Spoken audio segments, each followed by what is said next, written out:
I bet you've never climbed the Great Pyramid in Egypt, have you? Are you surprised? Well, I have. I raced an Arab to the top and I lost.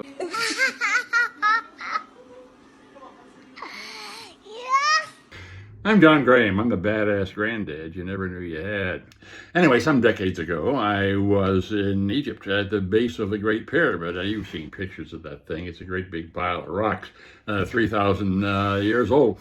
And since I'd been doing a lot of mountain climbing in college, I looked up at this huge thing and I thought, what the hell, it'd be fun to climb it. So I set out to do that. I went to the base of the pyramid, and there I ran into a bunch of Arab kids, a little younger than I was. And they came up to me and they said, "We got a guy here who can beat you to the top. Bet you $3. Well, I was in great tip-top shape from rowing crew, and this kid was scrawny.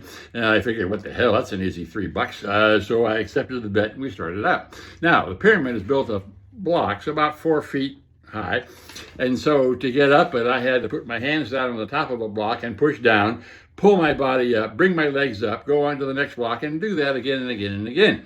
Now, the thing is that those blocks had been there for 3,000 years, so there were all kinds of holes and crevices and little ledges. And if you lived near the pyramid, which this kid did, he knew where every single little ledge and hole and crevice was. So for him, he didn't have to do this. He could just walk up those little ledges, and for him, it was like climbing a set of really steep stairs. I think he had time for a nap on the top of the pyramid by the time I got there.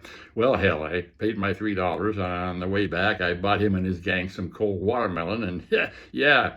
So what's the point of all this? You heard me say for a long time here that it's really important to take risks in life. Otherwise, life gets really boring and sometimes inconsequential. And making a bet is a kind of risk. So taking a bet, taking a risk means doing some planning, looking at what the odds are, assessing your own skills and resources. I didn't do any of that.